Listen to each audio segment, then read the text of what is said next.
할렐루야. 예수 안에서 천국을 향해서 함께 가는 믿음의 형제자매 여러분 안녕하십니까? 꼴송이 보약큐티 오늘은 212일째로서 오늘은 이사야 49장에서 51장 말씀을 공부하는 시간입니다. 네, 우리가 말씀 공부하기 전에 지금 독일에서 오신 귀한 목사님이 우리 이 아프리카 목회자 학교를 섬기기 위해서 강사님으로 오셨습니다. 독일의 루터란 교회 목사님이신데 루디거 목사님이라고. 근데 참 교단에 우리가 그 선입관하고는 달리 엄청 성령 충만하고 은혜 충만한 귀한 목사님입니다. 그래서 루디거 목사님과 잠시 좀 인터뷰를 하겠습니다. Welcome to Pastor Rudiger to my Bible reading program. Thank you. It is third years now you came to Africa. Yes, it was 3 years ago that we first met. Yeah. So what was your reason why you came to Africa for the first time? Well, actually, the reason why I came first is that my friend and mentor Jesu Padam kind of forced me to come. He really wanted me to come to the place. He's the pastor from India. Yes, he's a pastor from India. 그래서 3년 전부터 매년 저희 아프리카 목회자 학교에 강사님으로 오시는데 어떻게 오시게 됐냐고 하니까 인디아의 예수 파담 목사님이 자기 신앙의 멘토랍니다. 그래서 그분이 아프리카에 한번 가보자 해서 3년 전에 오셨는데 너무 자기가 감동을 많이 받아가지고 매년 이렇게 더불어 7월 달에 되면 집회에 강사로 오십니다. So, do you have any prayer request from Korean Christians who are watching this program through YouTube? Yes, I do. I do have a very specific prayer request. Germany is a country of the Reformation, and God has blessed Germany incredibly. 예. 제가 정말 기도 제목이 많은데요. 사실 독일은 제 조국 독일은 개혁을 일으킨 루터의 나라입니다. 하나님께서 옛날에는 많은 영적인 유산을 주셨습니다. And Germany has been sending out missionary for hundreds of years and has been blessing the world all over the place. 제가 몰랐는데 독일에서 전 세계에 예전에 선교사들을 많이 보내고 온 세상을 복음으로 이렇게 섬겼던 나라라고 합니다. Actually, there is a place in Africa, in Ghana, where is a graveyard of missionaries. And there are the graves of many, almost 50 missionaries. And on the gravestones, there's a day they arrived and the day they died. Yes. And on many gravestones, there are only days or weeks or months between the day they arrived and the day they died. In Ghana. In Ghana. 와우. 가나에 가면 독일 선교사님들이 언제 도착해서 언제까지 사역하다 죽었다고 하는 그 묘지들이 많이 있는데 어떤 묘지명에는 도착한 지 일주일 만에 죽은 사람도 있고 한 달 만에 죽은 사람도 있고 그렇게 선교를 위해서 온 세계를 축복하고 헌신하던 나라가 옛날에 독일이었다고 합니다. I didn't know that, but it is very touching. Yeah, it is very touching because at first all of those missionaries failed. They didn't reach the people, they didn't reach the soul of the people, and it took the lives of almost 20 missionaries that gave their lives in Ghana until the first African Christian in Ghana was baptized. But after that, the church in Ghana became one of the strongest in all of Africa. 처음에는 열매가 없었고 한 20명이 처음에는 속절없이 생명을 바쳤지만 그 후에 점점 가나에 부흥이 일어나 가지고 이제 첫 교회가 세워지고 가나 기독교가 강해진 원인이 독일 선교사님들이 가서 거기서 순교를 많이 했다고 합니다. So the Christian church in Germany used to be a very strong church. But about 100 years ago, we bought into historic critical liberal theology.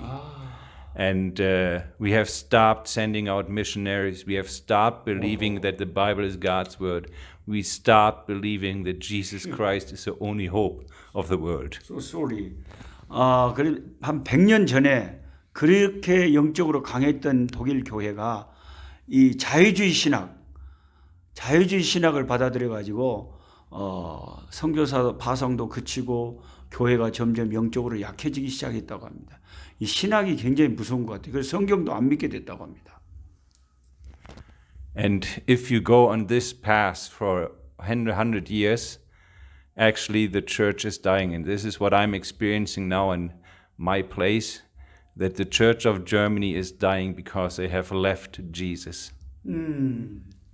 그래서 지금 독일의 교회들이 죽어가는 이유가 그들이 잘못된 신학 때문에 예수님을 떠났기 때문에 독일 교회가 죽어가고 있다고 합니다.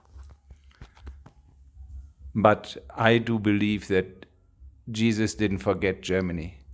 And due to my own story and due to this Indian pastor that revived my ministry, God has put this totally new passion for Germany into my heart. And so what I'm asking for is that you will pray for Germany, that you will pray that Jesus again will revive this nation, will revive his church, because we need him. We need him so much.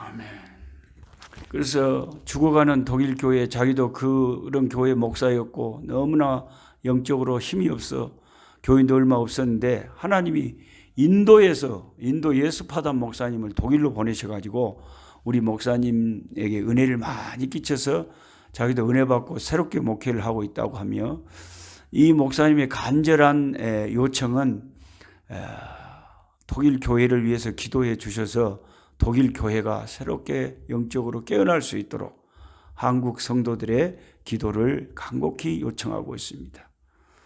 Thank you very much, Pastor Rudiger, for coming to my interview. Thank you. Thank you very much for May God giving me that bless. chance. Thank you.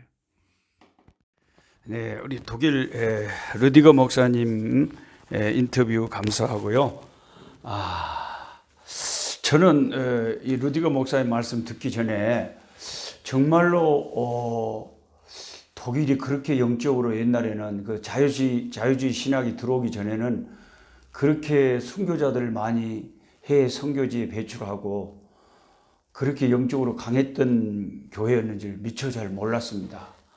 확실히 여러분 신학이 얼마나 중요한지 알겠죠. 독일 교회를 보면 자유주의 신학이 들어와서 성경을 하나님의 말씀으로 안 믿어버리고 인간적으로 예수를 떠나버리고 이렇게 신학이 잘못돼 버리니까 교회가 점점 쇠퇴하고 죽어가기 시작했다고. 루디거 목사님 눈물로 우리에게 독일 교회가 다시 살아날 수 있도록 해달라고 늘 기도 요청을 합니다.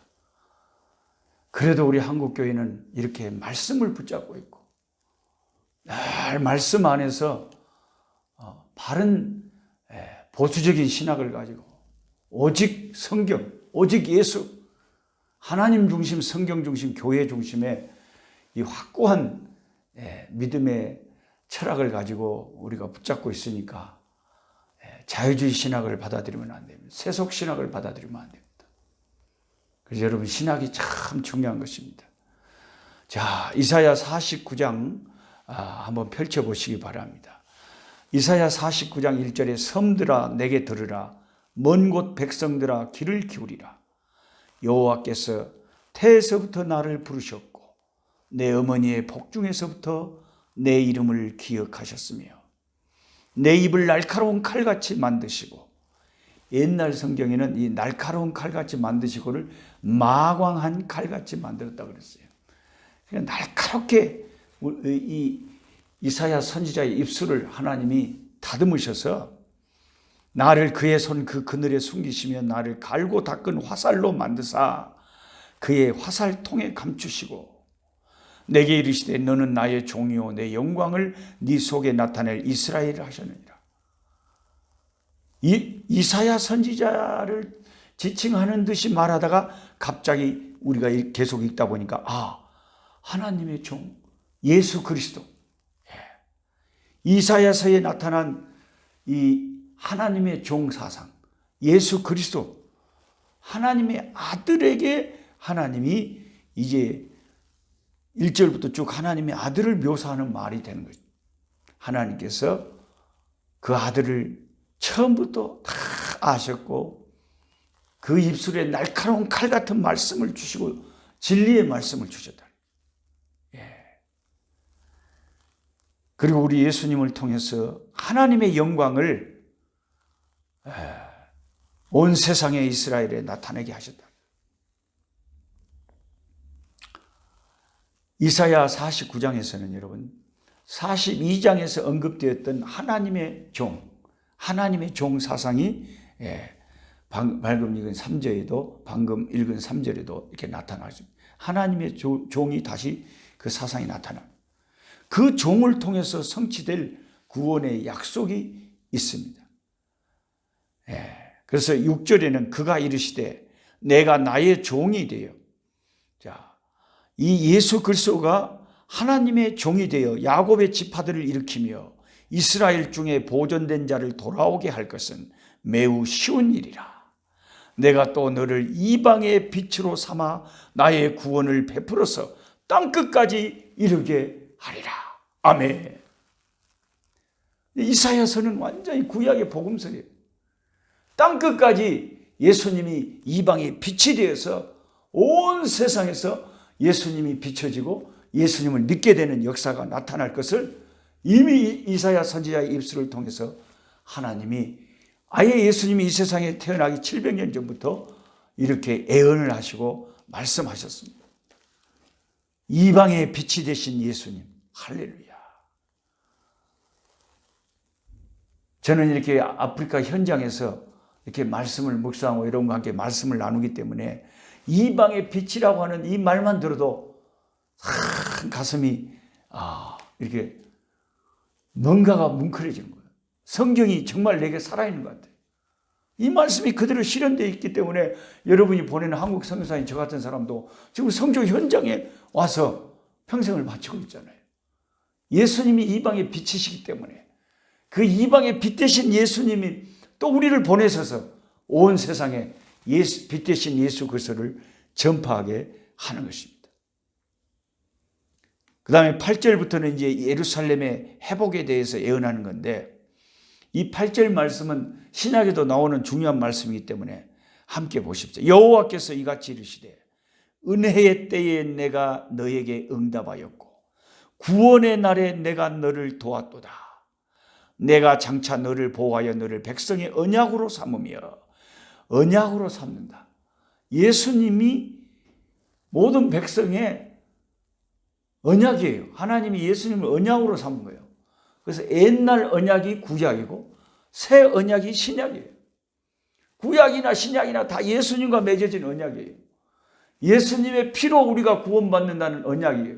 구약은 이제 예수님이 오셔서 피 흘려서 우리를 구원할 것을 미리 그림자로 보여준 것이었고 신약은 예수님이 정말 언약의 당사자로 오셔서 실제로 피 흘려주시고 죽어주신 이야기가 신약 아닙니까?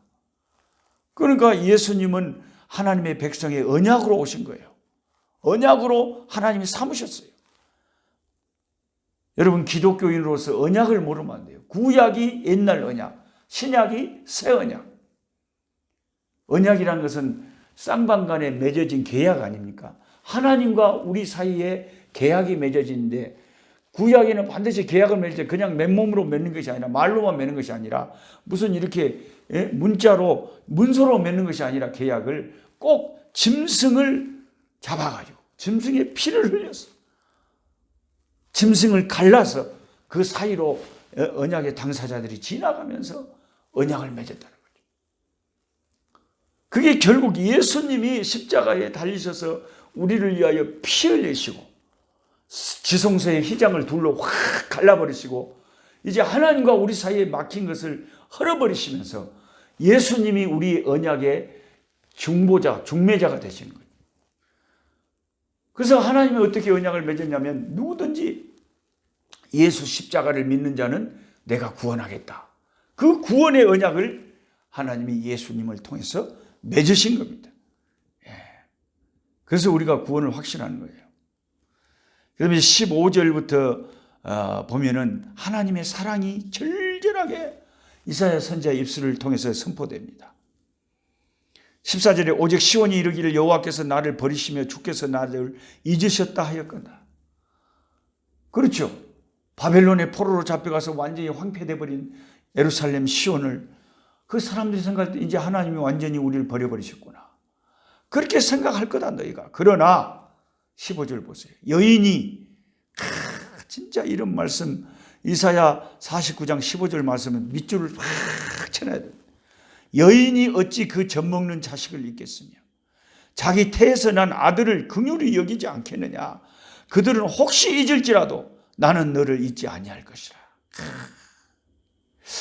예수님도 신약에 이 말씀을 인용하셨거든요. 여인이 자기 젖먹는 자식을 잊어버립니까? 엄마가? 못 잊죠.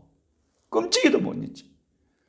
자기 태에서 난 아들을 긍휼히 여기지 않은 엄마가 어디 있습니까? 그런데 그 엄마가 혹시 그 자식을 잊을지라도 나는 내 백성 이스라엘, 신약으로 말하면 예수 안에 있는 우리들을 결코 잊지 않는다고 했습니다. 그리고 16절에 내가 너를 내 손바닥에 새겼고 너의 성벽이 항상 내 앞에 있나니 네 자녀들은 빨리 걸으며 너를 헐며 너를 황폐하게 하던 자들은 너를 떠나가리라. 너를 괴롭혔던 자들은 다 이제 사라져버리고 네가 회복될 것이라. 18절 내 눈을 들어 사방을 보라 그들이 다 모여 네게로 오느니라. 흩어졌던 자들이 다 몰려드는 날이 온다는 겁니다. 그게 실제로 일어났잖아요. 바벨론 포로 70년 만에 원방에서 하나님의 백성들이 다 이 예언대로 몰려들었잖아요. 내 백성을 원방에서 부르라. 이것은 신약에 온 이방에서 불신자들이 하나님을 모르는 자들이 예수님의 이름을 믿고 교회가 세워지고 온 세상 사람들이 하나님께로 돌아오는 것을 또 이중적으로 예언하고 예표하고 있는 것입니다. 여러분 저도 한국 사람이지만 우리 한국이요 한 200~300년 전만으로 돌아간다고 해봅시다. 한반도에 누가 예수 믿었습니까? 거의 없었잖아요. 그런데 하나님께서 때가 되면 하나님께서 전도자들을 한국에까지 보내시고 이렇게 많은 교회가 한국에 세워지고 또 한국 사람들이 온 세계에 교포로 흩어져 가지고 거기에서 또 교회가 세워지고 모든 동서남북 사방에서 하나님의 백성들이 주께로 나오는 이 이사야 49장의 예언의 말씀이 지금도 응하고 있습니다. 그 다음에 이사야 50장은 1절부터 3절까지 보면 이스라엘의 죄악이 어떤 결과를 가져왔는가 그거요. 나 여호와가 이같이 말하노라 내가 너희의 어미를 내보낸 이혼 증서가 어디 있느냐 내가 어느 체주에게 너희를 팔았느냐 보라 너희는 너희의 죄악으로 말미암아 팔렸고 너희의 어미는 너희의 배역함으로 말미암아 내보내는 너희 부모들이 다 포로로 잡혀가고 너희가 그렇게 망한 것은 다른 이유가 있는 것이 아니라 너희의 죄악 때문이다. 너희의 죄악 때문이다. 2절에 내가 왔어도 사람이 없었으면 내가 불러도 대답하는 자가 없었다. 하나님의 선지자들을 통해서 수없이 선지자를 보내서 이스라엘 백성들아 돌아오라 불렀건만 누구 하나 듣는 사람이 없었다는 거죠. 내가 어찌 건질 능력이 없겠느냐? 내 손이 어찌 짧아 구원하지 못하겠느냐? 하나님의 능력은 어마어마한 능력이신데 왜 하나님이 이스라엘 하나 구원 못하겠습니까? 하나님의 손이 짧아서 구원 못하는 것이 아니었고 그들의 죄악 때문에 여호와를 거역한 그들의 죄 때문에 그들이 그런 무서운 심판을 당했다 하는 것이 1절부터 3절. 이제 4절부터는 다시 하나님께서 여호와의 종의 이 예수 그리스도 오실 예수 그리스도에 대해서는 예언이 나와요. 완전히 이사야서는 예수님에 대한 예언으로 가득 차 있잖아요. 꽉 우리가 오렌지 주스를 오렌지 그 열매를 꽉 짜면 주스가 꽉 나오듯이 성경 구약을 꽉 짜면 예수 그리스도가 나오고 신약은 당연히 우리 예수님이죠. 4절에 주 여호와께서 학자들의 혀를 내게 주사 나로 곤고한 자를 말로 어떻게 도와줄 줄 알게 하시고 하나님께서 예수 그리스도 하나님의 종에게 학자들의 혀를 주셔버렸어요. 그래서 주님의 입에서 나온 말이 우리를 살리고 우리를 하나님께로 인도합니다. 아침마다 깨우치시되 나의 길을 깨우치사 학자들 같이 알아듣게 하시는다. 주 여호와께서 나의 길을 여셨으므로 내가 거여가지도 아니하며 뒤로 물러가지도 아니하며 나를 때리는 자들에게 내 등을 맡기며 나의 수염을 뽑는 자들에게 나의 뺨을 맡기며 모욕과 침뱉음을 당하여도 내 얼굴을 가리지 아니하였느니라. 어느새 이사야가 자기가 주님을 위해서 당한 어떤 고통을 이야기하는 것 같지만 사실 예수를 알고 있는 저와 여러분, 이것이 바로 예수 그리스도 주님의 고난에 대한 예언이라는 것을 금방 알아차리죠. 그런데 예수를 안 믿는 유대인들은 이 똑같은 구약 성경 이사야서 이런 부분을 읽으면서도 그들은 예수님을 모르고 구약의 주인공이 예수님인 줄 모르고 그냥 이게 이사야 선지자 자기 이야기인 줄만 알고 있으니 얼마나 불쌍한 유대인입니까? 하나님께서 그 영적인 눈을 열어주시지 않으면 이 성경을 읽어도 깨닫지 못한다니까요. 읽어도 깨닫지 못해요. 듣기는 들어도 뭔 소리인지 몰라요. 매일 유대인들은 성경을 읽는데 달아지도록 읽는데 전부 이 구약 성경이 예수님에 관한 말씀인데 예수를 원수처럼 생각을 하고 이단처럼 생각하고 그러니 얼마나 안타깝습니까? 하나님이 우리 영의 눈을 열어주신 게 얼마나 감사해요. 그 다음에 이사야 51장에 여호와께서 자기 백성을 위로하는 위로의 말씀이 이사야 51장 전체예요. 여러분 마음이 울적하고 마음이 힘들 때 위로의 말씀으로 가득 주수처럼 가득 차 있는 이사야 51장을 그냥 소리내서 읽으세요. 의를 따르며 여호와를 찾아 구하는 너희는 내게 들을지어다. 너희를 떠낸 반석과 너희를 파낸 우묵한 구덩이를 생각하여 보라. 우리 하나님을 생각하고 너희를 구원한 하나님을 기억해라. 너희의 조상 아브라함과 너희를 낳은 사라를 생각해 보라. 아브라함이 혼자 있을 때 내가 그를 부르고 그에게 복을 주어 창성하게 하였느니라. 아브라함은 혈혈단신이었잖아요. 딱 자기 아내하고 둘이 자식도 없이 왔잖아요. 그런데 하나님께서 그를 큰 민족이 되게 창성케 하셨잖아요. 저와 여러분도 지금 비록 초창기의 아브라함처럼 혈혈단신 같고 초라하게 보이지만 시간이 지나면서 끝까지 주 예수 그리스도의 이름을 부르는 우리 가문, 우리 후손, 우리에게 하나님이 아브라함에게 주신 그 복으로 창성케 하는 역사를 허락하실 거라는 거죠. 나 여호와가 시온의 모든 황폐한 곳들을 위로하여 그 사막을 에덴 같게, 사막을 에덴 동산 같게, 그 광야를 여호와의 동산 같게 하였나니 그 가운데 기뻐함과 즐거움과 감사와 창화하는 찬송하는 소리가 있으리라. 그 폐허가 된 예루살렘에 에덴 동산 같은 꽃피는 계절이 앞으로 오게 될 것이고 찬송하는 소리가 가득할 것이다. 할렐루야. 내 백성이여 내게 주의하라. 내 나라여 내게 귀를 기울이라. 이는 율법이 내게서부터 나갈 것임이라. 내가 내 공의를 만민의 빛으로 세우리라. 이 하나님의 위로가 가득 계속해서 지금 위로의 말씀들이 이사야 51장에 가득합니다. 그래서 이사야 51장을 읽으면 우리가 갑자기 힘이 나요. 그럼 마치 시편 23편 4절 말씀처럼 내가 사망의 음침한 골짜기로 다닐지라도 해를 두려워하지 않을 것은 주께서 나와 함께 하심이라. 내가 사망의 음침한 골짜기 속에 있어도 내가 두려워하지 않은 것은, 내가 해 받을 걸 두려워하지 않은 것은 주께서 나와 함께 하심이라 하는 그 말씀처럼 담대한 신앙 고백이 우리 마음에서 위로함이 넘치면 힘이 생기고 용기가 생기는 거죠.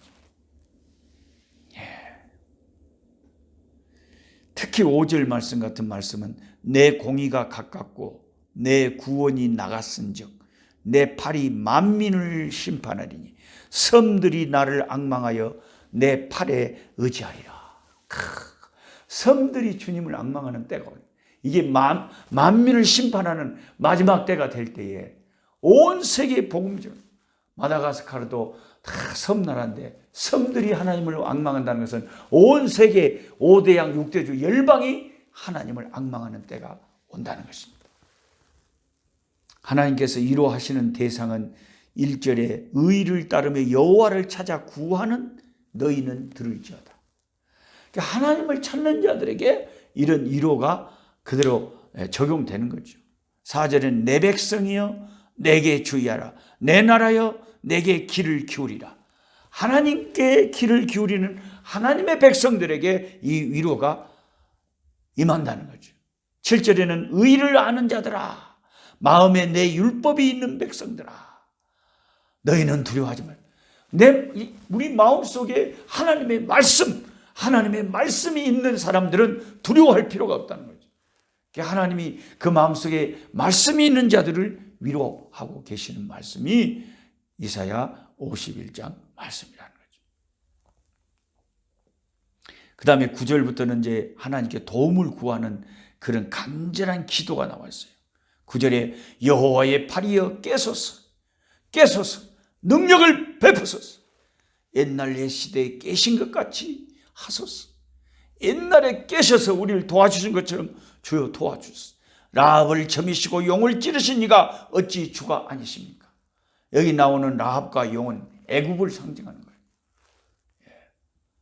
라합은 그 옛날 그 기생 라합도 있지만은 여기 나오는 라합은 그 기생 사람 라합이 아니고 이게 뭐 바다에서 뭔가 활동한다는 이 귀신의 대장을 말하는 것인데, 사실은 이 라합과 용을 하나님께서 깨트려 버리셨다는 것은 옛날에 애굽을 완전히 멸절시켜 버리시고 이스라엘 백성을 거기서 건지셨다는 거죠. 그러니까 우리 하나님은 그 라합과 용이 상징하는 애굽도 옛날에 다 깨트리시는 10절에 바다를 넓고 깊은 물을 말려 그래갖고 홍해를 걷는 거 아닙니까? 바다 깊은 곳에 길을 내어 구속받은 자들을 건너게 하신 이가 주가 아니시나이까? 여호와께 구속받은 자들이 돌아와 노래하며 시온으로 돌아오니 영원한 기쁨이 그들의 머리 위에 있고 즐거움과 기쁨을 얻으니 슬픔과 탄식이 달아나리라. 할렐루야. 제가 너무 흥분해가지고 마이크를 놓쳐버렸는데, 오 주의 아버지, 마지막 날에 슬픔과 탄식이 달아나리라. 우리 하나님이 구약의 옛날에 그 애굽을 다 무너뜨려 버리시고 자기 백성을 그 능력과 기적으로 구속하시고 건지신 그 하나님, 온 세상에 흩어진 자기 백성들을 하나님께서 하나님 주께로 돌아오게 하시고 최후 심판의 날이 오면 이제 하나님을 믿는 자들을 위해서 새하늘과 새 땅을 지으시고 영원히 슬픔이 탄식이 달아나게 하시고 기쁨의 날이 오게 하시는 거죠. 12절에 이르시되 너희를 위로하는 자는 나 곧 나이니라. 우리를 위로하시는 분은 곧 여호와 야훼 하나님이신 줄 믿습니다. 할렐루야. 오 주여 감사합니다. 오늘은 여기까지 하나님의 말씀을 하고 여러분이 이 오늘 말씀 이사야 49장에서 51장까지 말씀을 읽으시고 그 중에 여러분 가슴에 다가오는 말씀을 붙잡으시면 되겠습니다. 찬송가 408장 찬송 부르는 시간입니다. 408장 나 어느 곳에 있든지 늘 마음이 편하다. 나 어느 곳에 나 어느 곳에 있든지 늘 마음이 편하다.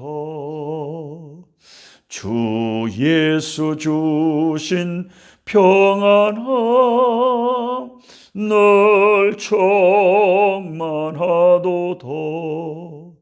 나의 마음속이 늘 평안해.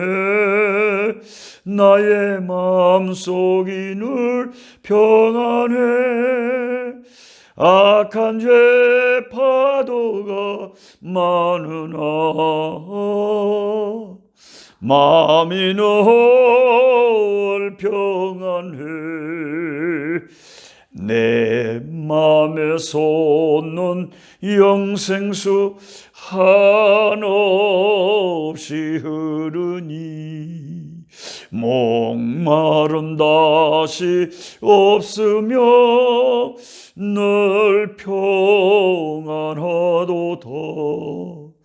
나의 마음속이 늘 평안해. 나의 마음속이 늘 평안해. 악한 죄 파도가 많으나 마음이 늘 평안해. 참되신 주의 사랑을 형언치 못하네. 그 사랑 내 맘 여시고 소망을 주셨네. 나의 마음속이 늘 평안해. 나의 마음속이 늘 평안해. 악한 죄 파도가 많으나 마음이 늘 평안해. 주 예수 온갖 고난을 왜 몸소 당했나. 주 함께 고난 받으며 면류관 얻겠네. 나의 마음속이 늘 평안해. 나의 마음속이 늘 평안해. 악한 죄 파도가 많으나 마음이 늘 평안해. 아멘. 약한 자 힘주시고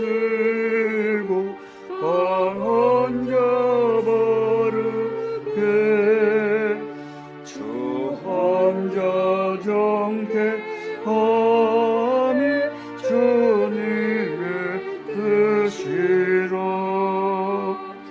해 아래 압박 있는 곳 주 거기 계셔서